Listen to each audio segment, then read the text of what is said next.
2 Samuel 12. The Lord sent Nathan to David. When he came to him, he said, There were 2 men in a certain town, one rich and the other poor. The rich man had a very large number of sheep and cattle, but the poor man had nothing except one little ewe lamb he had bought. He raised it, and it grew up with him and his children. It shared his food, drank from his cup, and even slept in his arms. It was like a daughter to him. Now a traveler came to the rich man, but the rich man refrained from taking one of his own sheep or cattle to prepare a meal for the traveler who had come to him. Instead, he took the ewe lamb that belonged to the poor man and prepared it for the one who had come to him. David burned with anger against the man and said to Nathan, As surely as the Lord lives, the man who did this must die. He must pay for that lamb 4 times over, because he did such a thing and had no pity. Then Nathan said to David, You are the man. This is what the Lord, the God of Israel, says. I anointed you king over Israel, and I delivered you from the hand of Saul. I gave your master's house to you, and your master's wives into your arms. I gave you all Israel and Judah, and if all this had been too little, I would have given you even more. Why did you despise the word of the Lord by doing what is evil in his eyes? You struck down Uriah the Hittite with the sword and took his wife to be your own. You killed him with the sword of the Ammonites. Now therefore the sword will never depart from your house, because you despised me and took the wife of Uriah the Hittite to be your own. This is what the Lord says. Out of your own household I am going to bring calamity on you. Before your very eyes I will take your wives and give them to one who is close to you, and he will sleep with your wives in broad daylight. You did it in secret, but I will do this thing in broad daylight before all Israel. Then David said to Nathan, I have sinned against the Lord. Nathan replied, The Lord has taken away your sin. You are not going to die. But because by doing this you have shown utter contempt for the Lord, the son born to you will die. After Nathan had gone home, the Lord struck the child that Uriah's wife had borne to David, and he became ill. David pleaded with God for the child. He fasted and spent the nights lying in sackcloth on the ground. The elders of his household stood beside him to get him up from the ground, but he refused, and he would not eat any food with them. On the 7th day the child died. David's attendants were afraid to tell him that the child was dead, for they thought, while the child was still living, he wouldn't listen to us when we spoke to him. How can we now tell him the child is dead? He may do something desperate. David noticed that his attendants were whispering among themselves, and he realized the child was dead. Is the child dead? He asked. Yes, they replied. He is dead. Then David got up from the ground, after he had washed, put on lotions, and changed his clothes. He went into the house of the Lord and worshipped. Then he went to his own house, and at his request they served him food, and he ate. His attendants asked him, Why are you acting this way? While the child was alive you fasted and wept, but now that the child is dead, you get up and eat. He answered, While the child was still alive I fasted and wept. I thought, who knows? The Lord may be gracious to me and let the child live. But now that he is dead, why should I go on fasting? Can I bring him back again? I will go to him, but he will not return to me. Then David comforted his wife Bathsheba, and he went to her and made love to her. She gave birth to a son, and they named him Solomon. The Lord loved him, and because the Lord loved him, he sent word through Nathan the prophet to name him Jedediah. Meanwhile Joab fought against Rabbah of the Ammonites and captured the royal citadel. Joab then sent messengers to David, saying, I have fought against Rabbah and taken its water supply. Now muster the rest of the troops and besiege the city and capture it. Otherwise I will take the city, and it will be named after me. So David mustered the entire army and went to Rabbah and attacked and captured it. David took the crown from their king's head, and it was placed on his own head. It weighed a talent of gold, and it was set with precious stones. David took a great quantity of plunder from the city, and brought out the people who were there, consigning them to labor with saws and with iron picks and axes. And he made them work at brickmaking. David did this to all the Ammonite towns. Then he and his entire army returned to Jerusalem. 2 Samuel 13. In the course of time, Amnon, son of David, fell in love with Tamar, the beautiful sister of Absalom, son of David. Amnon became so obsessed with his sister Tamar that he made himself ill. She was a virgin, and it seemed impossible for him to do anything to her. Now Amnon had an adviser named Jonadab, son of Shemaiah, David's brother. Jonadab was a very shrewd man. He asked Amnon, "Why do you, the king's son, look so haggard morning after morning? Won't you tell me?" Amnon said to him, "I'm in love with Tamar, my brother Absalom's sister." "Go to bed and pretend to be ill," Jonadab said. "When your father comes to see you, say to him, 'I would like my sister Tamar to come and give me something to eat. Let her prepare the food in my sight, so I may watch her, and then eat it from her hand.'" So Amnon lay down and pretended to be ill. When the king came to see him, Amnon said to him, "I would like my sister Tamar to come and make some special bread in my sight, so I may eat from her hand." David sent word to Tamar at the palace, "Go to the house of your brother Amnon and prepare some food for him." So Tamar went to the house of her brother Amnon, who was lying down. She took some dough, kneaded it, made the bread in his sight, and baked it. Then she took the pan and served him the bread, but he refused to eat. "Send everyone out of here," Amnon said. So everyone left him. Then Amnon said to Tamar, "Bring the food here into my bedroom, so I may eat from your hand." And Tamar took the bread she had prepared and brought it to her brother Amnon in his bedroom. But when she took it to him to eat, he grabbed her and said, "Come to bed with me, my sister." "No, my brother," she said to him, "don't force me. Such a thing should not be done in Israel. Don't do this wicked thing. What about me? Where could I get rid of my disgrace? And what about you? You would be like one of the wicked fools in Israel. Please speak to the king. He will not keep me from being married to you." But he refused to listen to her, and since he was stronger than she, he raped her. Then Amnon hated her with intense hatred. In fact, he hated her more than he had loved her. Amnon said to her, "Get up and get out." "No," she said to him, "sending me away would be a greater wrong than what you have already done to me." But he refused to listen to her. He called his personal servant and said, "Get this woman out of my sight and bolt the door after her." So his servant put her out and bolted the door after her. She was wearing an ornate robe, for this was the kind of garment the virgin daughters of the king wore. Tamar put ashes on her head and tore the ornate robe she was wearing.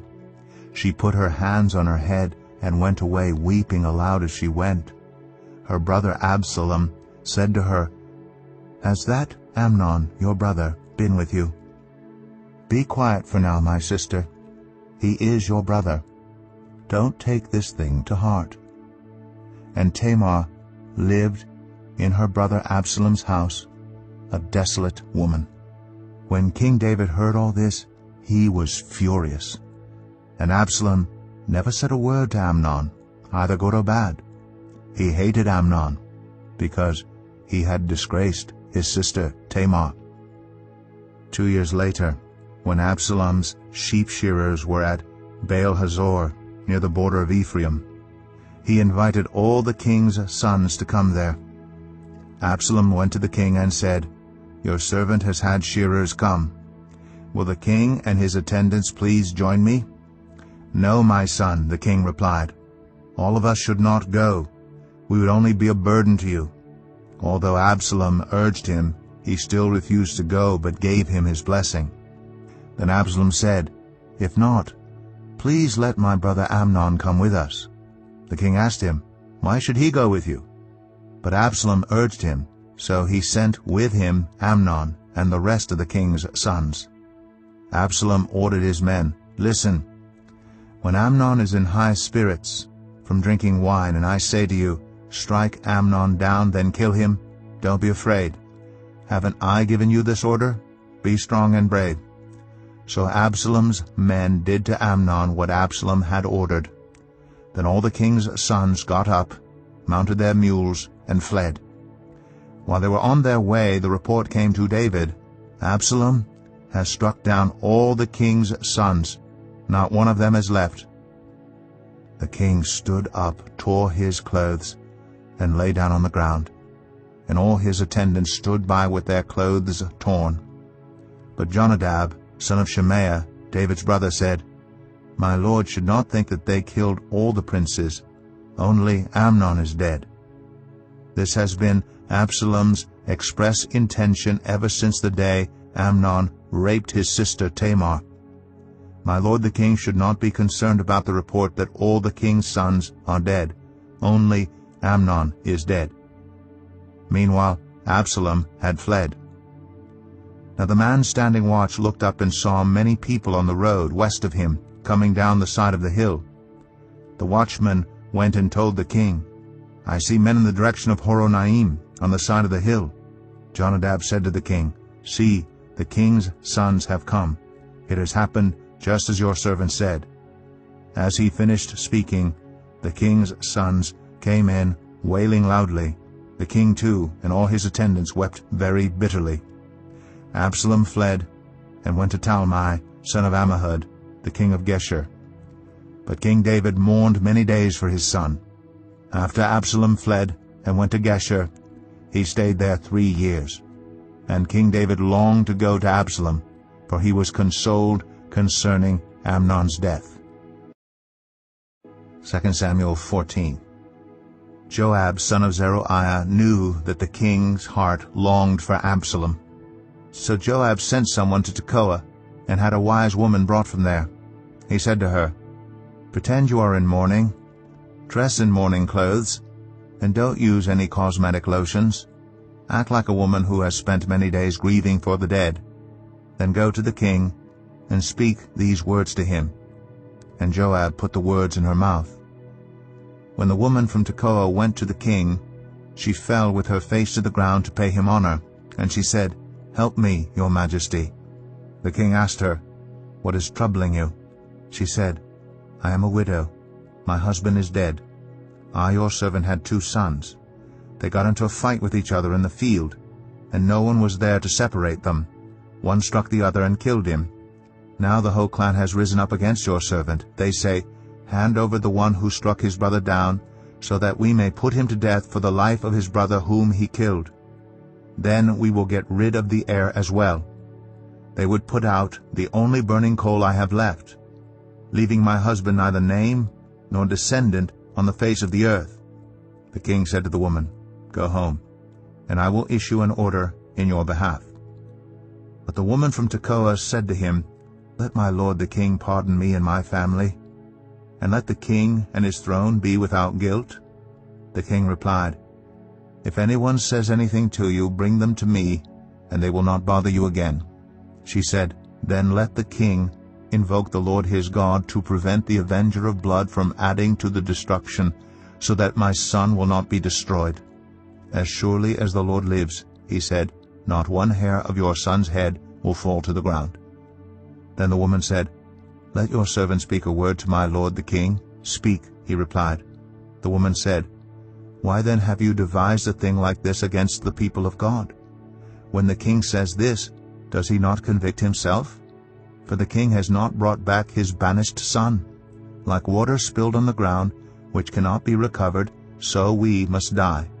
But that is not what God desires. Rather, he devises ways so that a banished person does not remain banished from him. And now I have come to say this to my lord the king, because the people have made me afraid. Your servant thought, I will speak to the king. Perhaps he will grant his servant's request. Perhaps the king will agree to deliver his servant from the hand of the man who is trying to cut off both me and my son from God's inheritance. And now your servant says, May the word of my lord the king secure my inheritance. For my lord the king is like an angel of God in discerning good and evil. May the Lord your God be with you." Then the king said to the woman, "Don't keep from me the answer to what I'm going to ask you." "Let my lord the king speak," the woman said. The king asked, "Isn't the hand of Joab with you in all this?" The woman answered, "As surely as you live, my lord the king, no one can turn to the right or to the left from anything my lord the king says. Yes, it was your servant Joab who instructed me to do this, and who put all these words into the mouth of your servant. Your servant Joab did this to change the present situation. My lord has wisdom like that of an angel of God. He knows everything that happens in the land." The king said to Joab, "Very well, I will do it. Go, bring back the young man Absalom." Joab fell with his face to the ground to pay him honor, and he blessed the king. Joab said, "Today your servant knows that he has found favor in your eyes, my lord the king, because the king has granted his servant's request." Then Joab went to Geshur and brought Absalom back to Jerusalem. But the king said, "He must go to his own house. He must not see my face." So Absalom went to his own house and did not see the face of the king. In all Israel there was not a man so highly praised for his handsome appearance as Absalom. From the top of his head to the sole of his foot there was no blemish in him. Whenever he cut the hair of his head, he used to cut his hair once a year because it became too heavy for him. He would weigh it, and its weight was 200 shekels by the royal standard. 3 sons and a daughter were born to Absalom. His daughter's name was Tamar, and she became a beautiful woman. Absalom lived 2 years in Jerusalem without seeing the king's face. Then Absalom sent for Joab in order to send him to the king, but Joab refused to come to him. So he sent a second time, but he refused to come. Then he said to his servants, "Look, Joab's field is next to mine, and he has barley there. Go and set it on fire." So Absalom's servants set the field on fire. Then Joab did go to Absalom's house, and he said to him, "Why have your servants set my field on fire?" Absalom said to Joab, "Look, I sent word to you and said, 'Come here so I can send you to the king to ask, why have I come from Geshur? It would be better for me if I were still there. Now then, I want to see the king's face. And if I'm guilty of anything, let him put me to death." So Joab went to the king and told him this. Then the king summoned Absalom, and he came in and bowed down with his face to the ground before the king, and the king kissed Absalom. One day as Jesus was teaching the people in the temple courts and proclaiming good news, the chief priests and the teachers of the law together with the elders came up to him. "Tell us, by what authority you are doing these things," they said. "Who gave you this authority?" He replied, "I will also ask you a question. Tell me, John's baptism, was it from heaven or of human origin?" They discussed it among themselves and said, "If we say from heaven, he will ask, 'Why didn't you believe him?' But if we say of human origin, all the people will stone us because they are persuaded that John was a prophet." So they answered, "We don't know where it was from." Jesus said, "Neither will I tell you by what authority I am doing these things."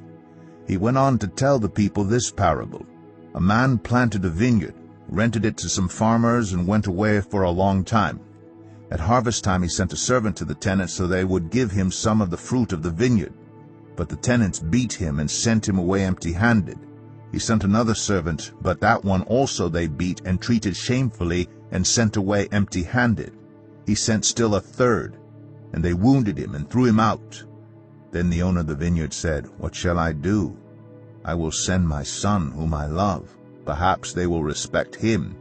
But when the tenants saw him, they talked the matter over. "This is the heir," they said. "Let's kill him, and the inheritance will be ours." So they threw him out of the vineyard and killed him.